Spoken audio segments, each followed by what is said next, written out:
Have you ever wanted somebody to do your family history for you for free? Well, I'm getting that opportunity as the guest star of the WikiTree Challenge in August.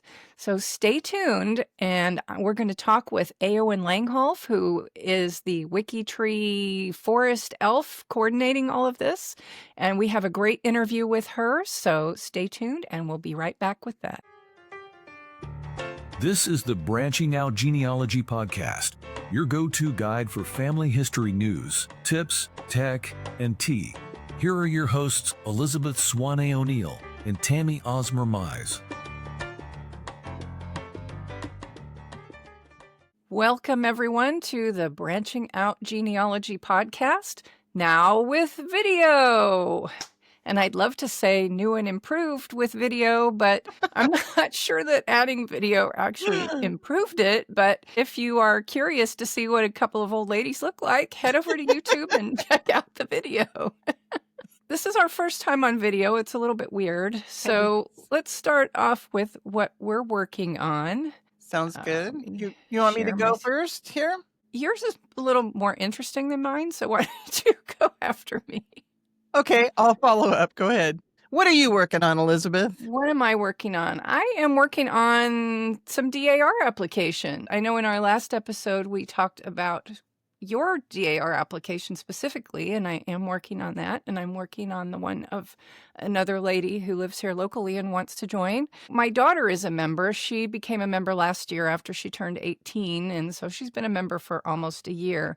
And something I've been wanting to do for the past year is to do what the DAR calls their inheritance project. And this is for daughters, moms, and grandmas to share their proven ancestors. So, like in my case, I have 3 proven patriots on my line, and obviously my daughter joined on one of those, but I wanted her to have those other 2. And now instead of having to pay to do a supplemental application, which is basically another application with all the same proof on the same line, just adding her down at the bottom. Instead, you can pay the $50 and all of the patriots that I have proven or will prove in the future, which I really like, will automatically go and be credited to hers. Oh, that's cool. I went ahead and did that for her. So if you're interested, there's some information. It's from 2021, but it's basically still the same. So I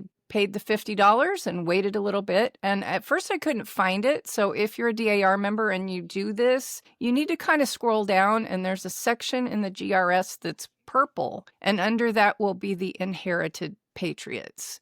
And it can go daughter to mother, grandma to granddaughter, mom to daughter, whatever. Anywhere between that mom, daughter, grandma circle there, the patriots can be shared. So, Tami, when you join, if your daughters decide that they want to become members, any patriots that you add in the future as supplementals, they can share. That's cool. How many patriots do you have as supplemental right now? Well, I have the original one I joined on, which was Burwell Blanton, and I actually joined back in 1996 on a short form. My aunt had joined first on this patriot, and then I connected to her with a short form. And you had at that time, they were allowed, and you had to connect within 3 generations. But then they decided that they were going to do away with the short forms. So I have 2 long form supplementals on Leroy Taylor and William Hughes. So my daughter had to join on a long form, so she joined on William Hughes, and then my other 2 got added to her. Even the one that was on the short form, she still was able to inherit.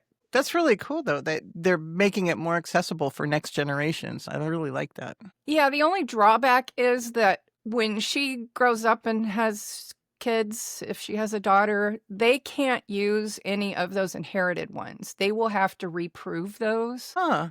But she told me she's never getting married and she's never having kids. So I'm First off, that simplifies things. But second off, as my mother would say, famous last words.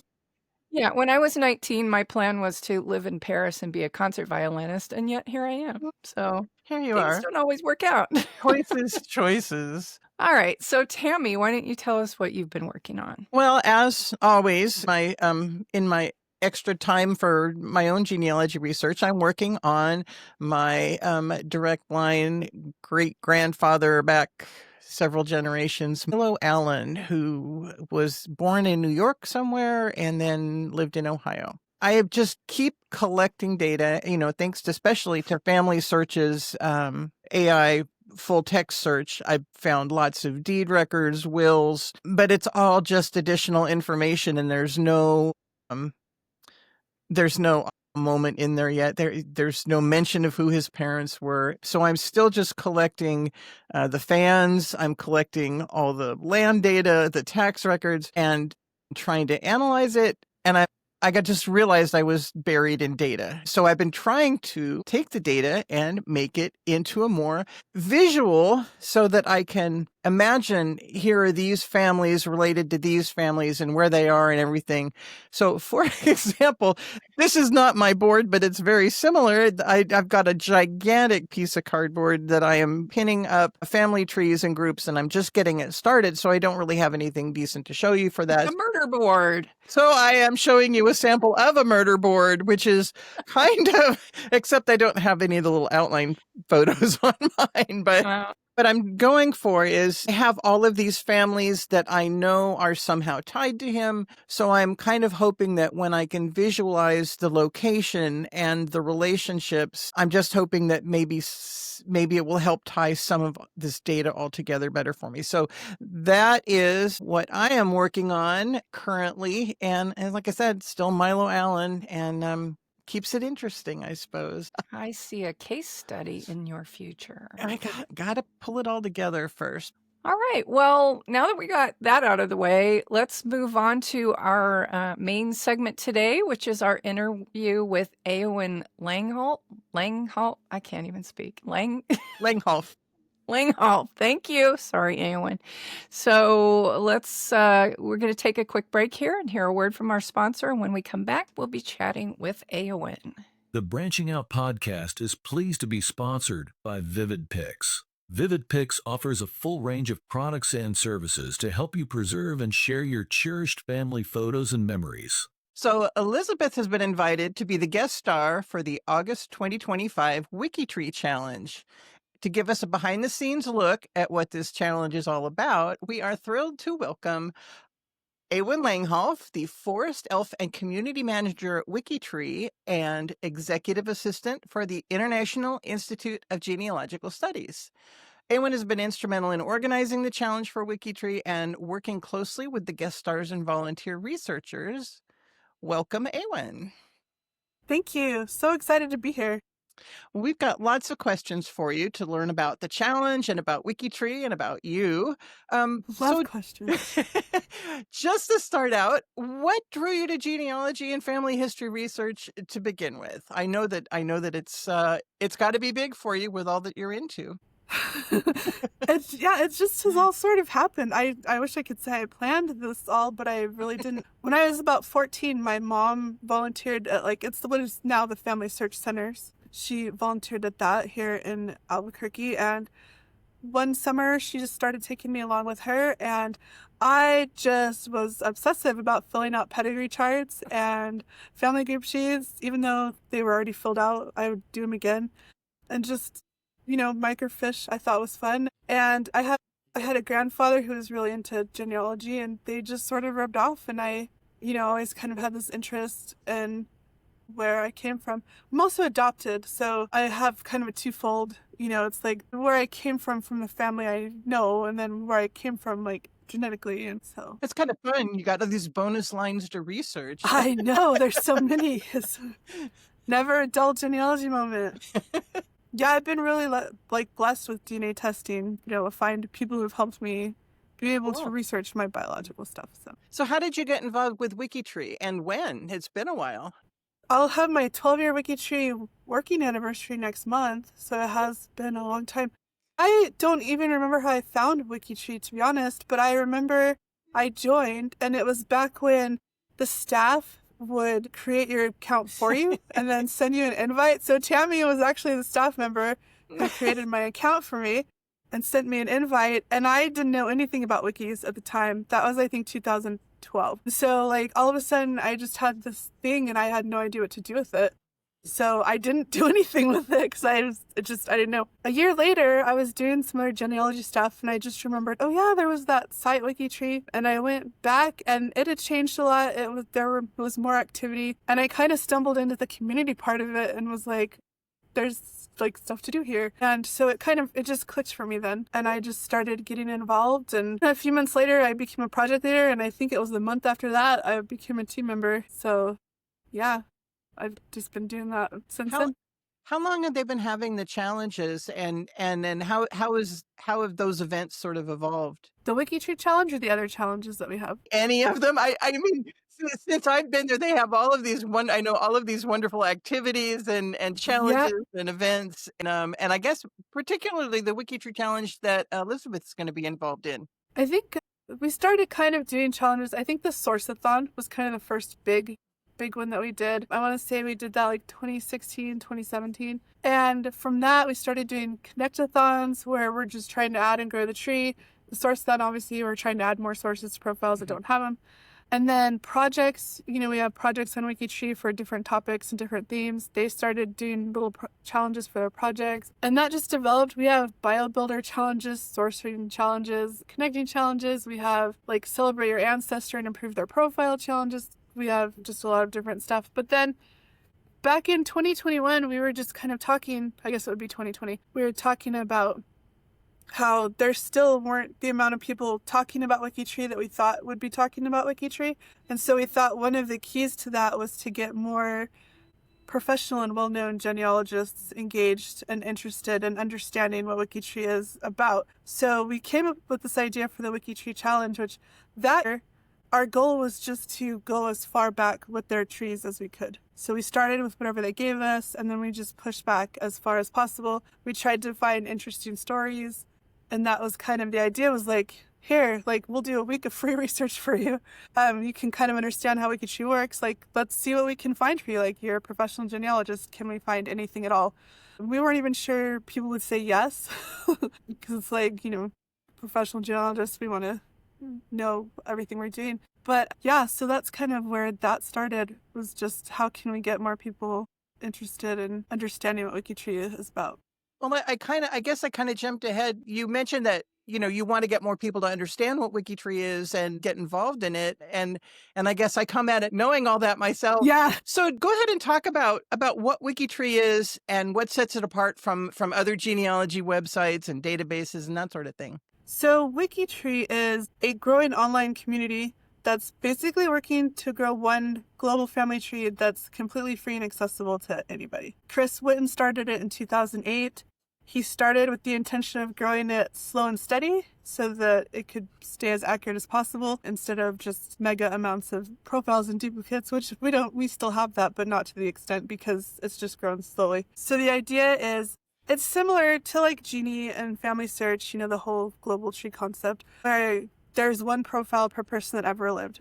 Like if you and I shared a great-grandfather, you would not be in your corner here and I would not be in my corner here. There's one profile for him where we can collaborate. You can add sources you have, I can add photos I have, and really work together to just kind of grow and build out this, tree. There are some things that I think really set us apart. One would be the slow and steady way it's grown, kind of the attention that we pay to accuracy and sourcing. We have a lot of volunteers who are just really focused on making sure that happens. That's not to say that we don't have unsourced profiles, because we do. And there are duplicates out there, but we have a very active community that's engaged in resolving that, in merging duplicates and adding sources to profiles. So I think that's one thing. Another thing is we handle DNA in a way that's a little bit different than how a lot of sites do it. So we don't take your DNA, the raw data from your DNA testing. What you do on WikiTree is you enter where you've taken a test, what kind of test you took, and then what it does is it auto-populates up the tree or down the tree. And so, like, say I did the autosomal test from Ancestry, it'll then show, like on my direct ancestors profiles, I think back 6 generations or more, that I'm a possible DNA match for that person. So if Oh, you cool. went to my great-grandfather's profile, you would see me there on the side as a potential DNA relative. So it's kind of flipped a bit than other ways, but it's a really cool way to find DNA connections. And I think the other big difference is WikiTree just has this very flourishing, active, helpful community of people who are just really focused on good genealogy, on being friendly, on giving back, on helping. And so you can really get engaged. You can, if you have something that you have a hard time translating, you can throw it in our forum and chances are good someone will just translate it for you. You know, genealogists in general are so generous. So but true. We just have this community full of them. I think you guys have a whole army of volunteers. We do. Yeah. And it's funny because, you know, I see people at Roots Tech and interacting with people that send emails about profiles. It's just this huge amount of people that are just, the word rabid comes to mind, but in a good way. It's always about making profiles better and our thing too. Also, I wanted you to point out, you know, you talked about how if we share a great grandfather, the collaborative profiles are always on deceased individuals, correct? So what about my family, myself, my husband, and my profiles? So we really strive to balance privacy and collaboration. A lot has changed over the years just because of the GDPR, you know, with the European demands for certain kinds of privacy. So on WikiTree, if it's a living person, they're for the most part automatically unlisted, which means they're only seen by members who are on the kind of like the watch list for that profile. We call it a trusted. If you're an active member, you would have a little more visible. Like you could have your family tree be visible. You could have your biography be visible. We don't encourage a lot of adding of living people unless they're people you know that you can invite to join. So we just really kind of try to respect the privacy of living people. We do have some exceptions for living notables. There's some different guidelines a bit for them. They have to have so many Wikipedia pages and, you know, kind of have their stuff out there already. Makes sense. But yeah, in general for living people, it's locked down now where it's just unlisted, so you can't. Unless you're directly connected and working on those people, you wouldn't see them. But, you know, if you wanted to share it with your kids, you could invite them to join and add them to the trusted list of those profiles, and they'd be able to see what you were doing. You want to pick up some questions? I was wondering if I was going to be talking. How does WikiTree handle the conflicts between relatives on a shared ancestor? We love conflicts. Sometimes I get these messages from people saying, would you please merge this person and that person? And I'm like, this is so far out. I have never researched that line ever. I don't know where it came from. It just sort of attached to whatever I uploaded.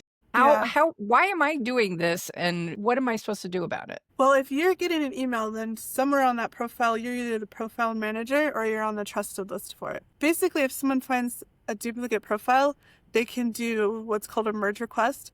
And it's because we have the one profile per person, we're trying to get rid of the duplicates. And so basically what that will do is send out an email to whoever's managing or, you know, on the trust list for that profile. And then those people are responsible for reviewing the two profiles. If they are an obvious merge, we want to go ahead and merge them. If you're not sure, you can set them as like an uncertain merge and reevaluate later and do the merge if you decide they're the same, or you can just reject them if they're totally different people. So it's not like Family Search where I can just come in and decide, oh, I'm going to merge these, and then I can merge them. Too bad, everybody who's a descendant of those people. Let's not talk about that. It's not a sore point at all. No, so some profiles don't have profile managers, in which case it's a little more like that because there's nobody to confirm on the other side. But in most cases, there's two profile managers, and so there has to be kind of this agreement between the two of them that, yeah, we're going to merge this. Well, how do profiles become orphaned? I adopted some orphaned profiles the other day. Yeah, so a lot of people just like to make profiles that aren't directly related to them, and so when they do that, you can just take yourself off as profile manager, and so then the profile's just there open for someone else to adopt it.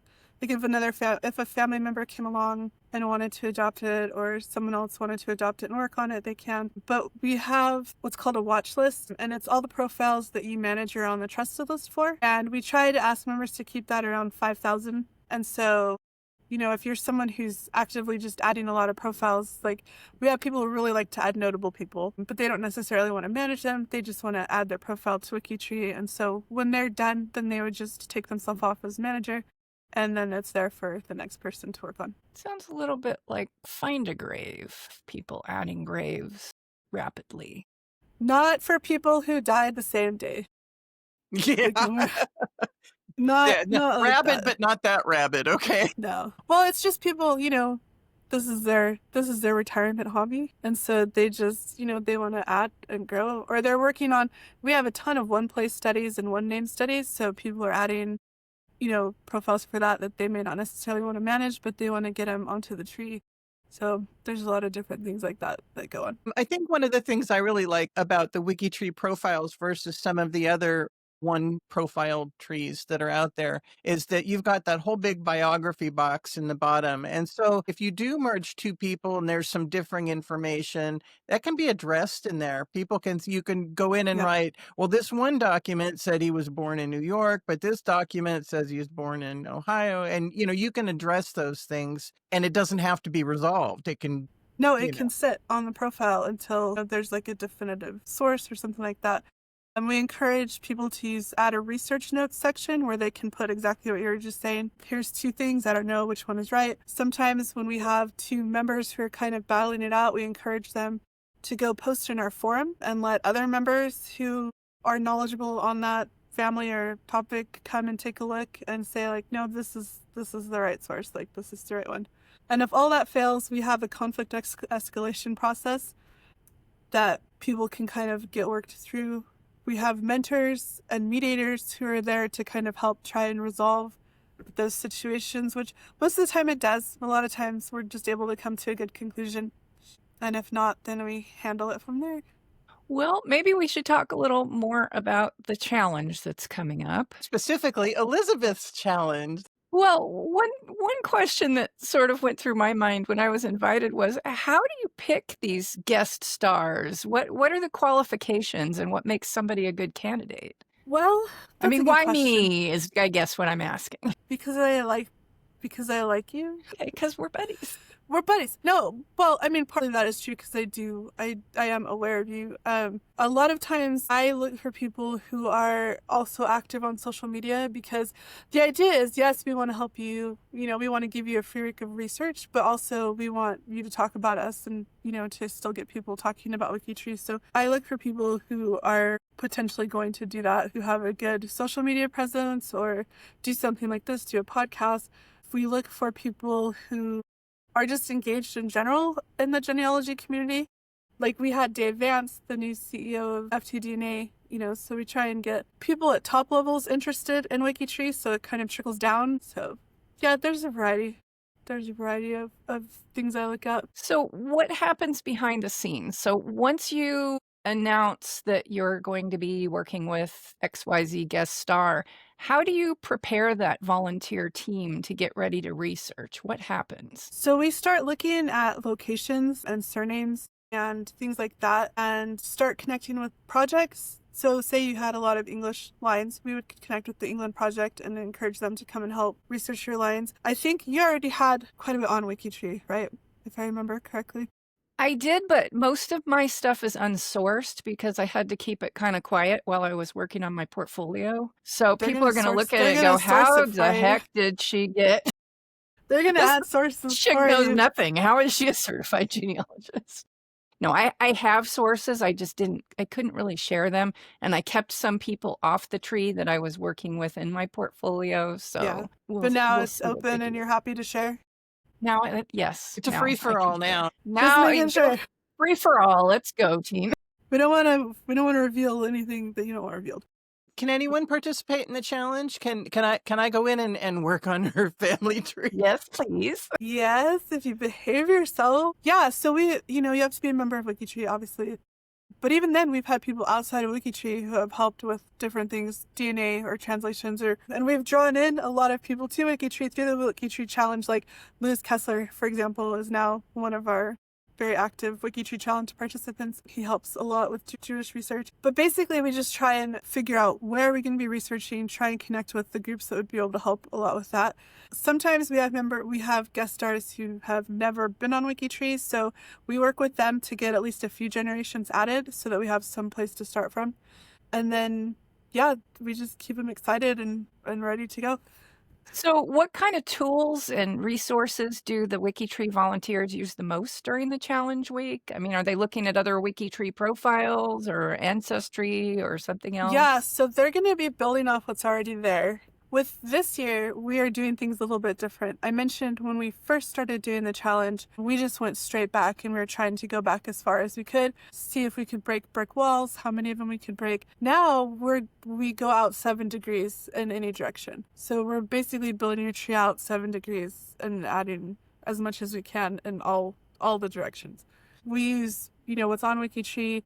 Obviously, the members use the sites they're subscribed to. The participants all are subscribed to different sites. We work through Discord. If you don't know what that is, it's kind of like a real-time chat server. So we have a group on there. We have a channel. And, they talk throughout the week like, hey, can someone look at this? Can you look at this? Like, I need something from here. Do you have a newspapers.com subscription?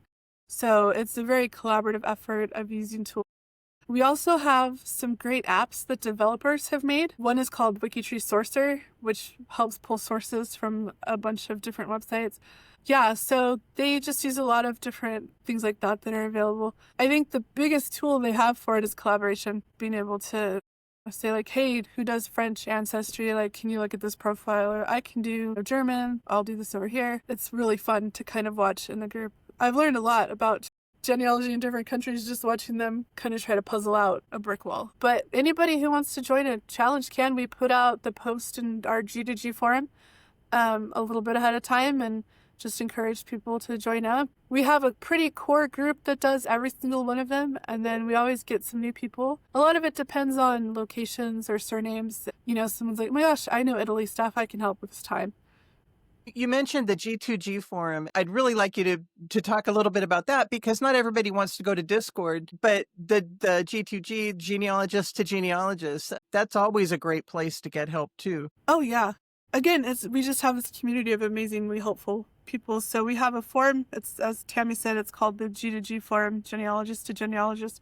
And you can go there and ask questions. If you're stuck on a brick wall, you could post there, and even if it doesn't get broken, there's going to be a dozen people who try. You can post, I need help with this translation, can anybody translate for me? And there's going to be somebody who will. It's where you can go, like I was saying earlier, if you don't know what the right answer to a dispute on a profile is, you can take it there and ask other members to look at it. A lot of our challenges are run in there. Yeah, it's kind of the heart of the community. It's a lot of fun. Well, will the outcome when after Elizabeth's week is up, what will what would the expected outcome be? Will she get notified of what's new, or will she just have to go in and find out, or how does that work? So we do 3 different Zoom meetings throughout your week. One is the kickoff, one's kind of just a midweek check-in, and one is the wrap-up for the participants.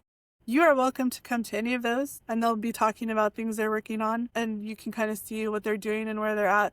We also do a separate reveal for the participant about a week after their challenge week, and we'll show you a lot of the things that we found, a lot of the connections that were made. We'll show you some different charts you can look at, like a before and after. One of the things we have on WikiTree, we call it our connection count. We call it the CC7, and it's how many people you're connected to in your 7 degrees. So one of the things the participants try and do is grow that number for you. So you might start at like 100, and I've seen it get to over 1,000, 2,000, depending on how much they can add during your week. So that's one thing they'll show you, is you'll see the before chart, and they'll have an after chart, just showing how much we were able to add for that. If they make interesting finds, they'll share those with you. If they're able to break a brick wall, you can give us notes ahead of time, like saying like, I'm really interested in this, or I haven't been able to find this, and they'll try and work on it. Every time we do any of these challenges, I'm just amazed at what they're able to do. Okay, so I have a request. Everybody who's going to work on my challenge, I want a Mayflower ancestor. That's All a of fun challenge. my people are Southern people. I have at least 2 Jamestown connections, so Yeah. we don't need to fuddle with that. I Mayflower. have people that came into Pennsylvania and went nope, and they headed south to Virginia. I get really crabby every Thanksgiving because I want to join the Mayflower Society, and I have not found that ancestor. My people have been here freaking forever, but they went south. So, they got here and went, oh, it'll be so much better at Jamestown, which clearly it wasn't. But that's my request. So That's fun. if anybody can find that, you will have my, forever loyalty there. I'm sure the challenge will be accepted. Challenge Oh yeah, accepted. they get very excited when the guest star has specific. So what can I do? Is there anything I can do ahead of time to help these wonderful people? Not really, because we already have a lot of your tree on there. They have a really great base to start from. I would encourage you to go to your kickoff Zoom because it's fun for them. I told Azure I would be there, so It's fun for she them already when sent they me get the to meet- links. Yeah, it's nice for the participants when they get to meet the guest star and kind of ask questions, and you can tell them all too about your Mayflower ancestor request, and they'll be really excited about that. But yeah, you're in a good place for us to start.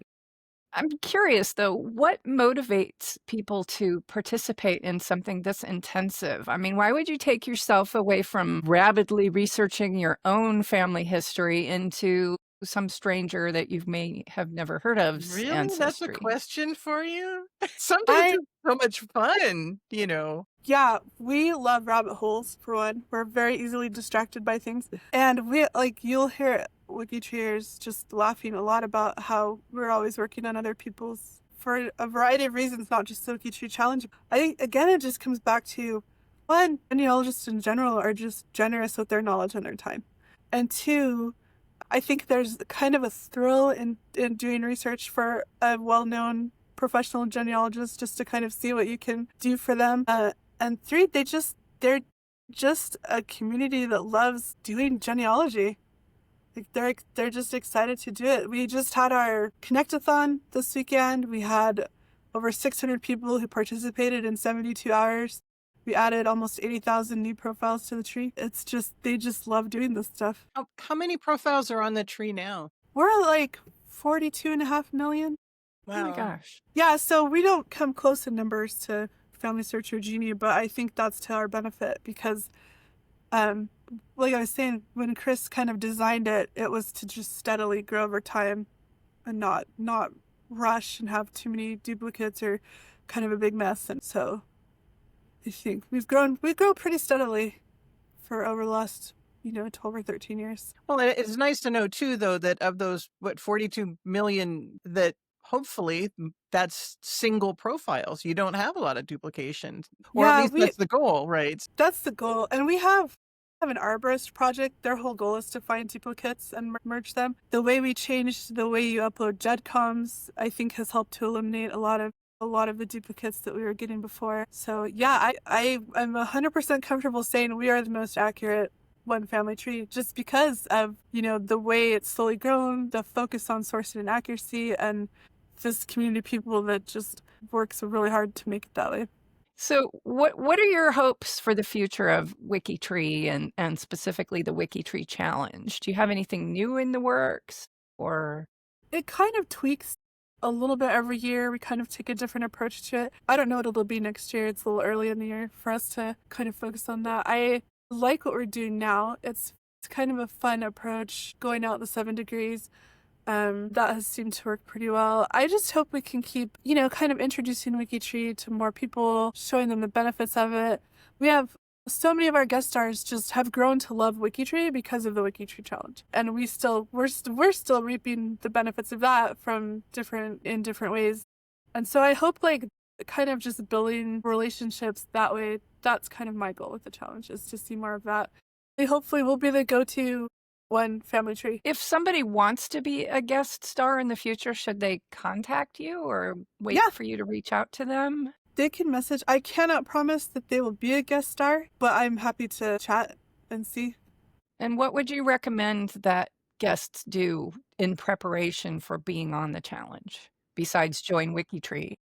I do think it's helpful when they kind of have an idea of a few things they'd be interested in knowing. Kind of gives our participants some goals and some direction. I love the guests who are just really interactive with us and who, what was your word, cross-pollination?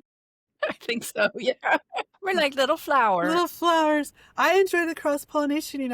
We'll promote this podcast and you'll talk about WikiTree. And so I think, it's beneficial for everyone when before their challenge, they're helping to promote it. For people who have already joined WikiTree, how would they go about participating in Elizabeth's challenge? So on the G2G forum, there is a registration post for her. It's pinned, so if you're on the main G2G page, it's right there in yellow. And you just go on there and just say, I want to participate, and we'll add you to the list of people who are going to participate. Easy peasy. And then you just once you've registered and all, you just sort of jump in and start When connecting. there's a specific start date for the challenge, I think it's August 7th. August 7th, I want to say. But during the course that the challenge is running, say I would just log in and look for people and connect and add my sources, always adding sources, adding sources.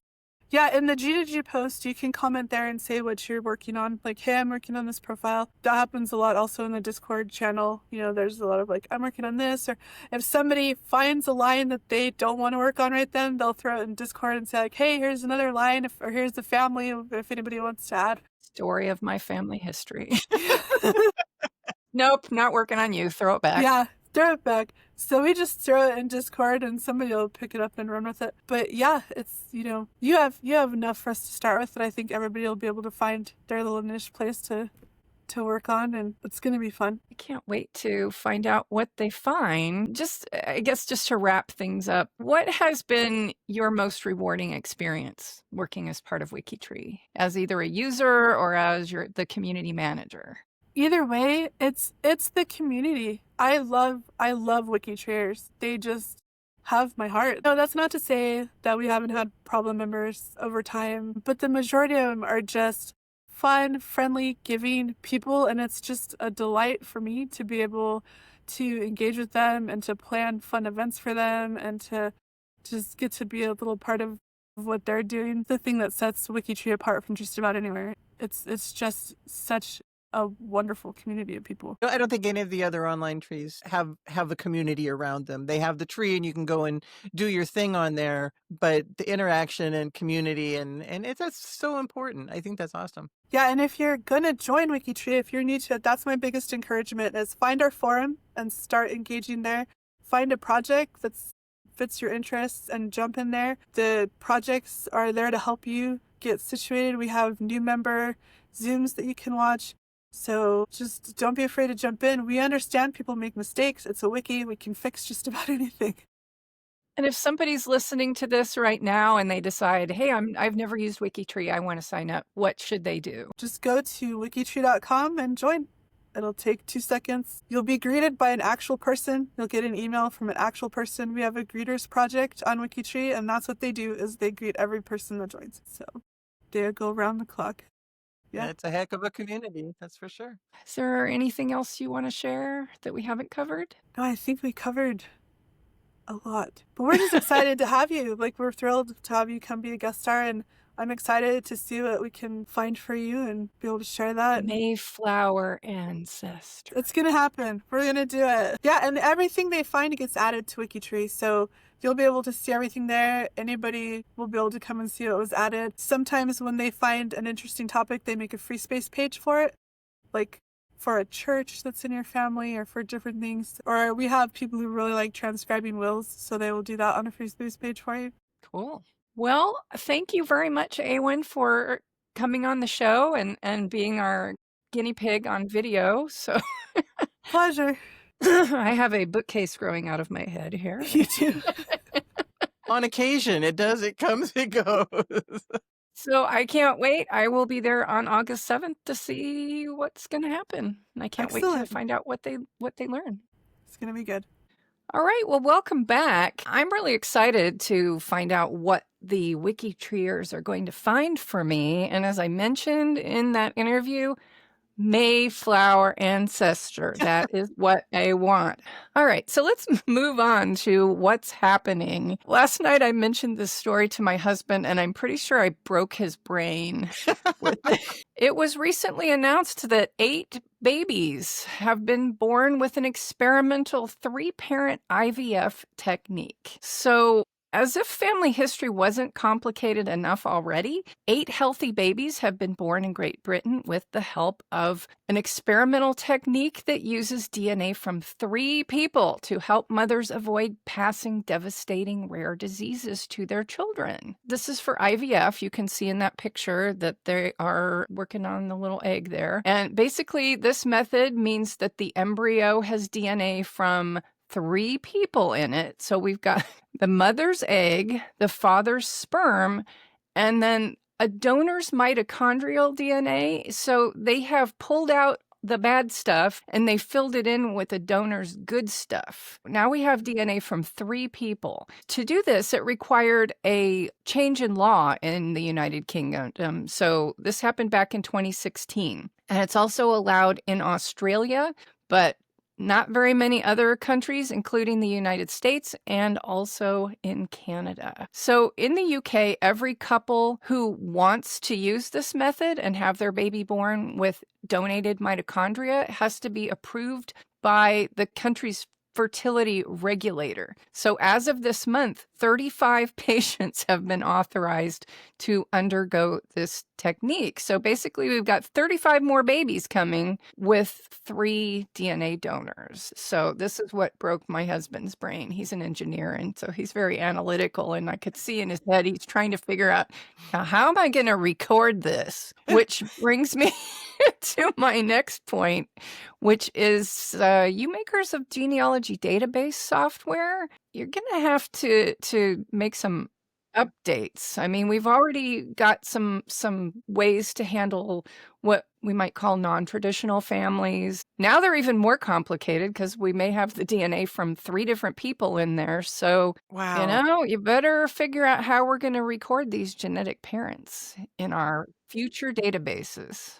Well, I'm going to totally switch gears here and talk about one of my favorite websites, which is the Internet Archive. They have recently been officially been granted federal depository status by the United States Senate. And this means they will now gain access, approved access to, and be able to share U.S. federal publications and documents. So I looked into it a little bit, and there are currently just over 1,000 of these libraries that have been given this depository status. And this is really good news for genealogists because it makes it even easier to access government records, things like census data, not so much the censuses themselves, but the data surrounding them, and historical reports and other official United States federal government documents. So you can find and search the list of the existing federal depository libraries on the U.S. Government Publishing Office website. That's the GPO. Well, speaking of the GPO,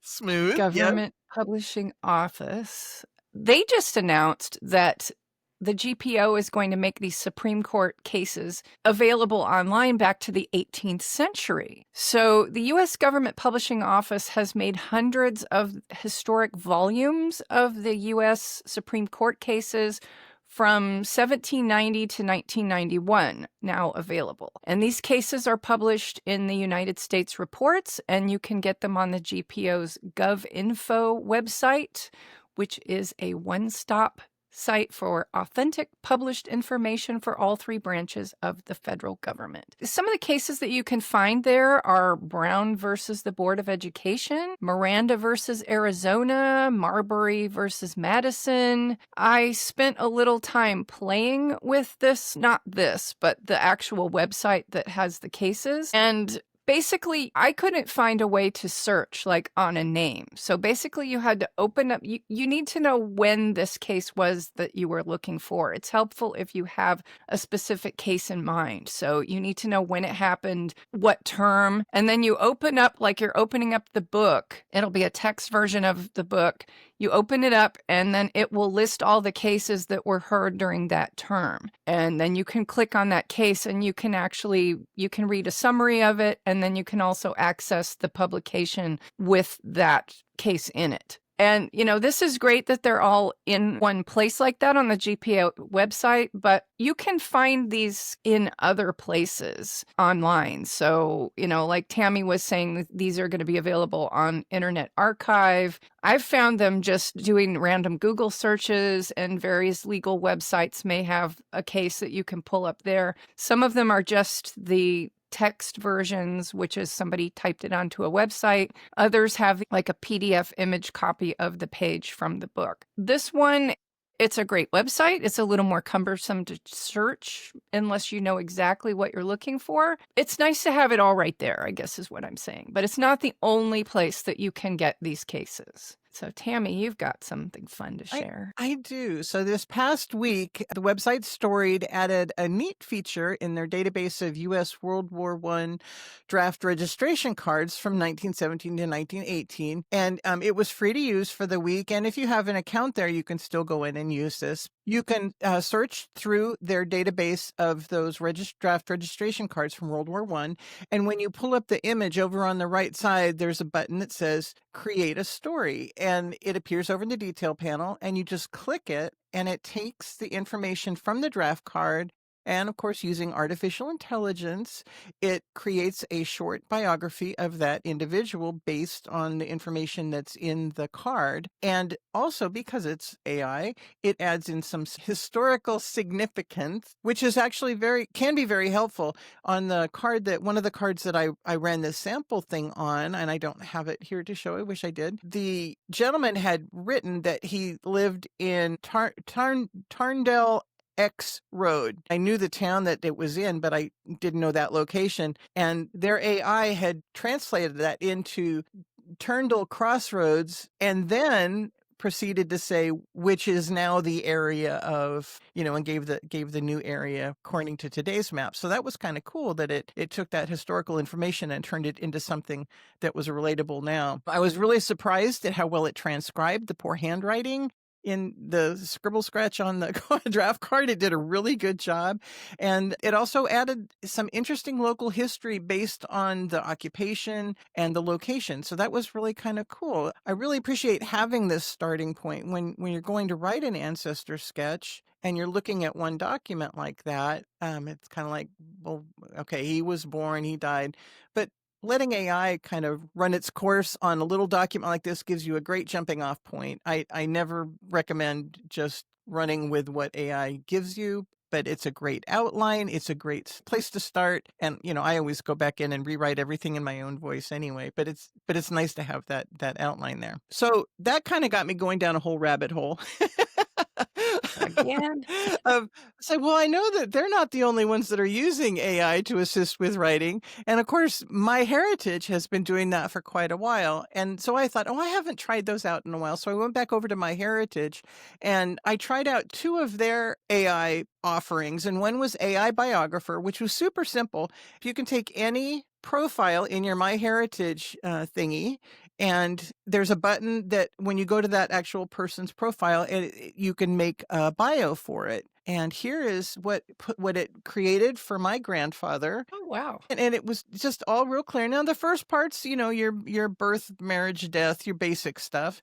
And then it wrote a biography about him, which was nice. And you can see it's got footnotes and other mentions up there, which is very cool, because we all want to know where the information came from. So that's just like your basic biography, which is pretty bland. I don't have stories written on him in here. But then they have a section here that has historical context. So it takes that information and pulls in historical data based on the location and the dates and everything like that. And I really appreciate that too, because that makes it, it just makes a much more colorful picture of the person. And I especially like the very last paragraph here of this historical bio that says his lifetime spanned eras of profound change, from horse-drawn carriages to space exploration, leaving behind a legacy intertwined with the American story of progress and resilience. But it does get you thinking more of this person instead of just he was born, he married, he died. It's like, wow, yeah, he Yeah. really did see a whole lot of stuff in his lifetime. Another couple things here that I really like, consistency issues. It lists where dates and places weren't exactly the same. Different records may have different dates. So that was kind of cool Yep. that it pulls that out.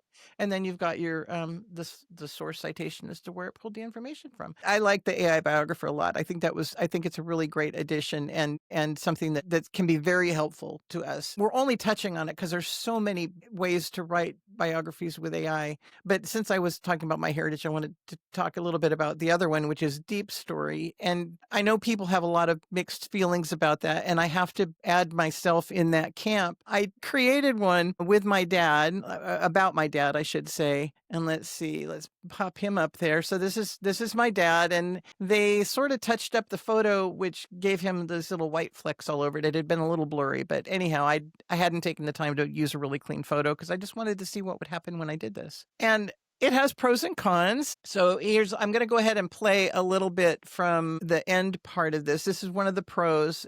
Our maternal grandparents, Bert and Lily, Christy, Hatch, owned the farm north of Dad's. There was a quarter-mile-long wagon path between our houses, and we visited constantly to eat Grandma's sugar cookies and apple pie. Grandpa and Uncle Ralph smoked pipes using Prince Albert tobacco, which came in small cans which when empty were used as building blocks when we were kids.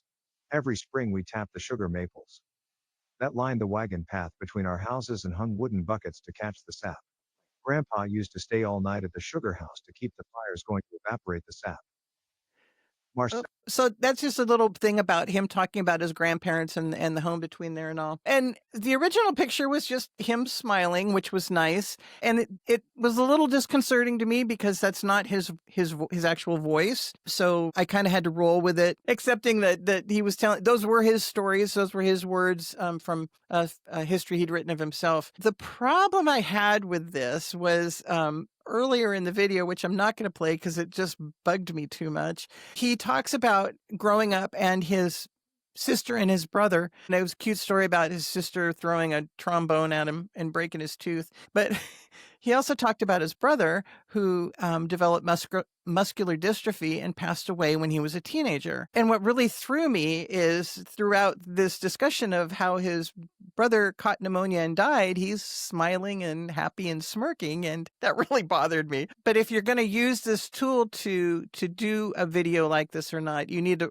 obviously think ahead of time of the content that you're presenting and the photo that you want to use to present that with. Had I really thought this out, I would have chosen more of a, I don't want to say somber photo of my dad, but maybe one where he wasn't quite so happy if he's going to be talking about sad things. So anyhow, so that was Deep Story, and it used to just be available on the phone app, but I did this on the PC, so it's evidently available there now as well, and kind of fun to try out. But like I said, it has its pros and cons. And I've discovered too that when you're switching text into audio in something like this, names, if you spell them out phonetically rather than spell them out how they sound rather than how they're actually spelled, so that the program will read it correctly. So if you're just looking for I want to say a quickie outline, a quickie, what should I do? How should I start this? These might be the options for you.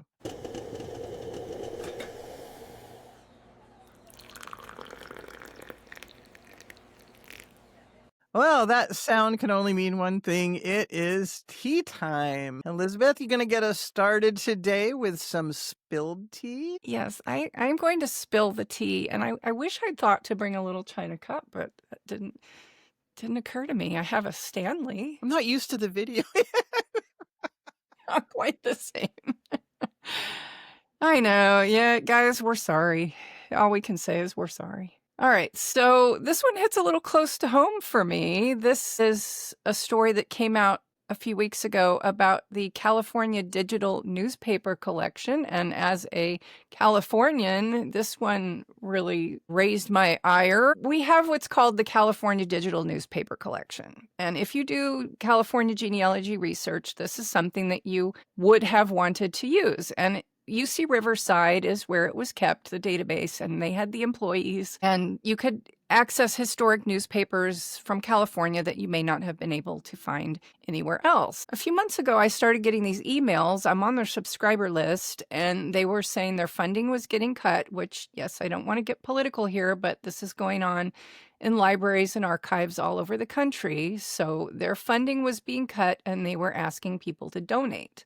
And I believe they needed $300,000 in order to keep going. Well, according to this article, the city of Palm Springs gave them almost $300,000 to keep themselves running. So they got the money, but then UC Riverside laid off all the employees. So there were 4 employees working full-time on this project. Now they have the money and there are 0 employees. So I have not heard what's going to happen. I mean, nobody's going to be digitizing anything. I don't know if they're going to be able to keep the database up, or I don't know. Anyway, so I thought this was really bad. It's frustrating, I imagine. I wonder if part of that money was that they needed was any salaries for employees that maybe they can go out and rehire now or something. Fingers crossed they can get that going. It's a really, really wonderful resource, especially for California research. I have some sweet and unsweet tea. What are you going to start with? I don't even know. It's all rolled into the same thing. So I'm going to talk about genealogy jobs, because that's kind of been in the social media news this week. I keep a list of genealogy jobs on Conference Keeper, which I will show you here. So for example, when I come across something that looks like it would be of interest to genealogists, whether it's part-time or full-time, I like to add it to this list and give people the option. Oh, I got a really great email from a woman who got her dream job as a genealogy librarian because she saw it on Conference Keeper. So anyhow, that's the list on Conference Keeper. And one of the jobs that came across sounded fun to me. And so I had posted it on a Facebook group page called Genealogy Jobs. And the position was for principal investigator for a 1-year National Park Service contract to identify and engage living descendants of 130 named U.S. colored troops, veterans buried in Vicksburg National Cemetery.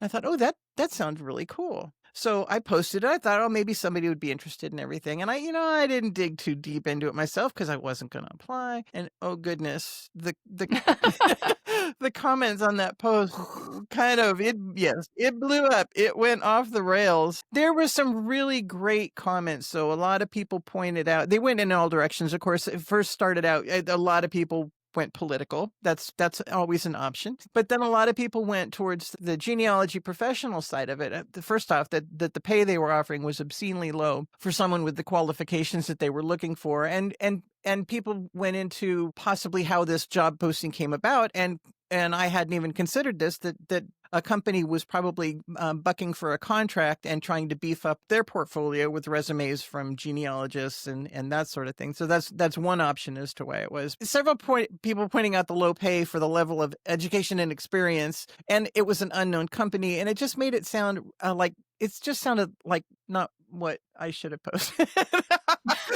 not sure what I could have encouraged. But then, Elizabeth, you were the one that kind of pointed out to me. I posted it and left. I'm one of those, just here, toss it and go away. And you just threw the bomb down and ran.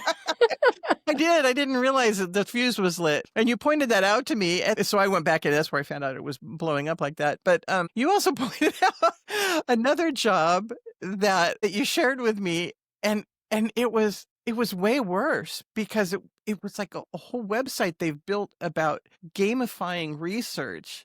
And I'm not even going to name the website because they don't deserve that. Build trees, crack cases, get paid instantly. And the website's really fun. And like I said, it's totally gamifying it. But I looked into it. It's like, who is doing this? And what are we doing this for? The company that's behind this fun website, they they have a very serious website where they say they are breaking through previously impenetrable forensic DNA barriers, and they're closing They're fairly previously. well known too, aren't they? I think I'm not going to so. say their name, but No. they are fairly well known. Closing previously unsolvable case. But what bothered me is the website praises their own in-house workflow. And of course, there's absolutely no mention of how they're getting their trees built to support their DNA evidence. It's all about the DNA and how great they are and, everything like that. So here's this big professional company surely making big bucks for their work, which relies heavily on tree building. You can't just have DNA without trees, about being able to figure out how these people are connected.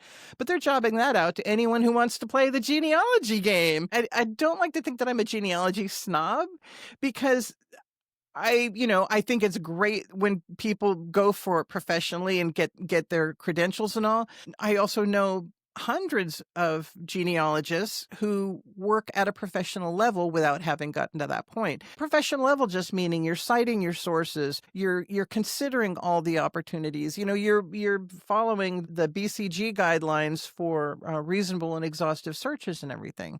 But after seeing so many hideous errors in online trees, there's so much same name, same place, must be the same guy. So I'm not really excited about having, Joe Hobbyist incorrectly identifying me as the guy because someone's offering him a couple bucks to, make that fact. So, okay, I'll sum it up by saying, sum up my blathering here. When you're applying for a genealogy job or any job, really, do a little research on the company and make sure it's legit, and don't undervalue your skills. If you're looking for work in a field, keep an eye on the Genealogy Jobs Facebook page. There's a lot of people post things there. And of course, I'm going to pitch the conferencekeeper.org genealogy jobs page. As I come across things, they go up there, and I would have to say that most of them are really excellent, legit jobs. Don't undervalue yourself. Don't get me started on that. Don't get on Fiverr and offer $20 for a 3-generation family history. Cringe. I don't care if you're just starting, you're worth more than that.